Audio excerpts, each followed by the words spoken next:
हैं, इसकी खासियत जरा समझाइए पहले, फिर उनके मुर्गे को समझेंगे।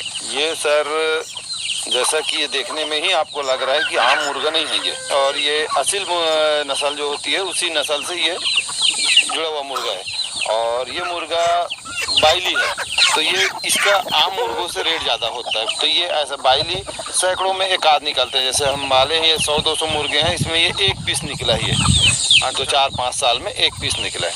तो इसको कोई पहचानेगा कैसे कि बाइली? ये सर पालने वाला पहचानता है। अच्छा। उसकी जो बनावट रहती है आम मुर्गे से अलग रहती है, देखने में मुर्गी जैसा रहता है। और हिंदी में इसको पेट्टा मारी बोलते हैं। साउथ में जाएंगे आप इसको पेट्टा मारी बोलेंगे, हमारे क्षेत्र में इसको बाइली बोलते हैं। और ये वाले मुर्गे को समझा दीजिए फिर। वाकई ये कितने का होगा जो पकड़े हैं अभी? ये अगर लेना चाहेंगे तो आज कम से कम ये 7,000 रुपए का ही है। 7,000? जी हाँ, 7,000 रुपए का ही। अच्छा। बकरी के दाम में कुकरा है? हाँ बिल्कुल, बकरी के दाम में कुकरा है। अपनी अपनी जगह सारी चीजें मायने रखता है। बकरी है जो मीट पर्पस के लिए है। और ये जो है ये शौक है। ये लड़ाई के काम आता है। इसमें मुर्गे का कहते हैं आपके 20-25 हजार तक के मुर्गे मिलेंगे आपको। अच्छा। हाँ जी हाँ, साउथ तो इसका गढ़ माना जाता है असीलों का। और असील में बहुत अच्छी वैरायटी रहती है, बहुत अच्छी ब्लड लाइन के मुर्गे होते हैं। नाम से मतलब ब्लड लाइन की बिकते हैं मुर्गे। जैसे ये फलाना नस्ल का मुर्गा, ये फलाना, ये जावा है, ये लाल है, ये रेजा है, तो इसके हिसाब से बिकते हैं। और ये जरा समझा दीजिए। हाँ, ये सर ये भी असील है। हाँ ठीक है, मगर असील में ये नॉर्मल है। हाँ। जैसे मैंने उस मुर्गे के बारे में बताया कि वो बाइली है। हाँ। जिसको हम हिंदी में पेट्टा मारी भी कहते हैं। हाँ।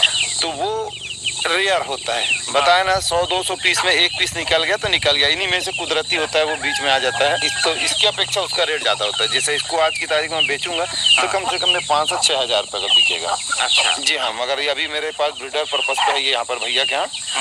तो ये ब्रीडिंग इसी से अपन करा रहे हैं। और ये खा क्या रही थी ये जरा समझा दीजिए। धान खा रहा था सर। दिखा भाई धान ला। ये देखिए, ये धान खा रही है। हाँ। और वो भी ये धान HMT धान है। HMT धान कुकरा खावा थे? हाँ, कुकरा खावा थे। जेल आदमी नहीं खा पाते। आदमी नहीं खाते। तो क्या है, ये जो जानवर है ना, हाँ। ये मोल आदमी ज्यादा प्रिय है जी। हाँ हाँ समझे। हाँ। तो हम जो जानवरों को पालते तो सिर्फ जानवर को जानवर के ध्येय से नहीं पालते। हाँ। जानवर एक हमारे जीवन का एक अभिन्न अंग है। हाँ। इसके बगैर हम नहीं रह सकते। हाँ। ये हमारे बगैर रह सकता है। हाँ। हम इसके बगैर नहीं रह सकते। तो हम अपने जानवरों को अच्छी से अच्छी चीज खिलाते हैं। हाँ। और नस्ल अच्छी है तो कुछ पालने का मजा भी अलग आता है। हाँ, मतलब कुछ भी पाल लो ऐसा नहीं है, बेहतरीन तरीके से पाल लो। नस्ल में नस्ल जितनी अच्छी होगी, पालने वाले को शौकीन जो होता है उसको उतना ही मजा आएगा।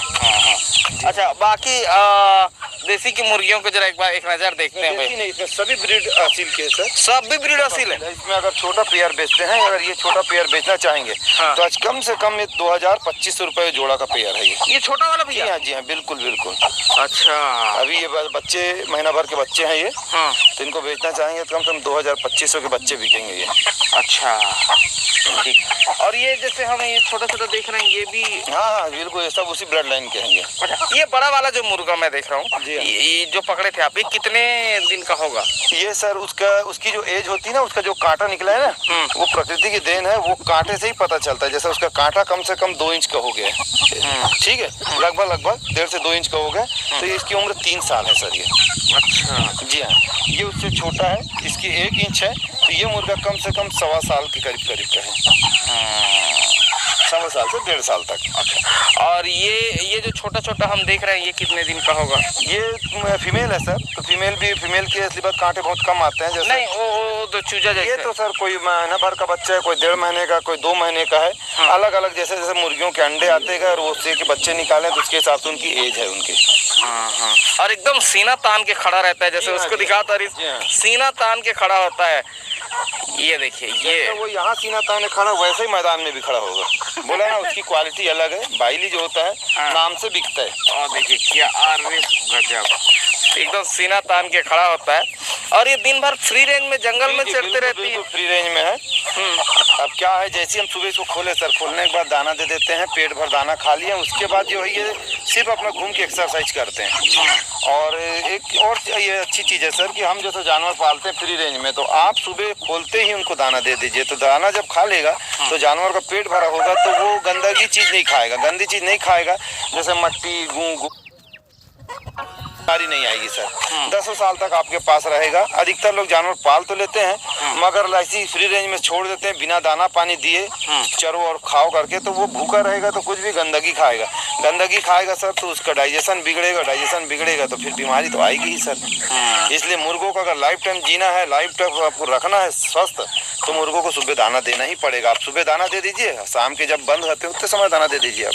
अच्छा, एक चीज और मैं समझना चाहूंगा सर, फार्म के मुर्गियों को जिस तरीके से बीमारियां आती हैं, जी हाँ, क्या वैसी ही बीमारियां फ्री रेंज में रखने वाले मुर्गियों? देखिए, जैसा फार्म की मुर्गी और फ्री रेंज में रखने की मुर्गी बिल्कुल वैसा ही है। जैसे एक आदमी एसी में रहता है और एक आदमी देसी नेचर में रहता है। जैसे अभी मानपुर के आदमी जंगल में रह रहा है, कल हमने 80 साल, तो उसकी सीधी बात है, रोग प्रतिरोधक क्षमता बढ़ेगी।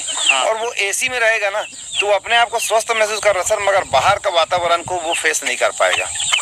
तो वैसे ही जो फ्री रेंज का जानवर होता है वो रोग से लड़ने में उसकी प्रतिरोधक क्षमता बढ़ जाती है, क्योंकि हम जो फार्म में रखते हैं ना तो सिर्फ वही डाइट देते हैं जो हम देना चाहते हैं। और ये कुदरत ने, प्रकृति ने सबको ज्ञान दिया है अपने अपने हिसाब से। तो ये जो फ्री रेंज में चलते हैं तो इनको मालूम है कि क्या चीज़ खाएंगे हमारे लिए अच्छा है, क्या चीज़ नहीं खाएंगे हमारे लिए अच्छा नहीं है। तो जब एक बड़ी मुर्गी होती है अपने बच्चे चराती है ना, तो छोटेपन में वो कीड़े मकोड़े पकड़ के देगी, फिर उसके बाद कीड़े मकोड़े दे करके उसके बाद फिर घास के बीज और ये तो सब ये अपनी जगह औषधि है सर। तो इसलिए फ्री रेंज का जो जानवर है ना वो लाइफ में ज़्यादा जीता है और हैवी और स्वस्थ होता है। अच्छा भैया, इनको भी रानी खेत वगैरह आता होगा? आता है सर, आता है। तो उसमें क्या करें? रानी खेत का जो आता है सर, तो रानी खेत का डोज आता है, उसको हम देते हैं, क्या कहते हैं, और एक कोराइजा करके आता है, उसको टीका लगाते हैं हम। तो इसमें क्या है, अधिकतर लोग जो जानवर पालते हैं वो लोग वेट करते हैं कि बीमारी आएगी तब हमें उसका टीका लगाएंगे। ऐसा नहीं है सर, टीका तो आप एक समय सीमा रहता है, 6 महीने आप 2 बार डोज दे दीजिए, आपकी मुर्गियाँ सालों साल जिएगी, आपको बीमारी नहीं आएगी। आप टीका तब लगाते हैं जब मुर्गियों में आपकी बीमारी आ जाता है। कोई भी बीमारी तब तक वो उसके सिम्टम्स ओपन नहीं हो पाते जब तक वो 80 से 90% उसके अंदर बीमारी फैल ना जाए। और जब उसके बाद वो सिम्टम्स उसके ओपन हुए और फिर उसके बाद हम दौड़ धूप करते हैं सर, तो फिर हाथ 0 आता है सर, फिर वो बचते नहीं है।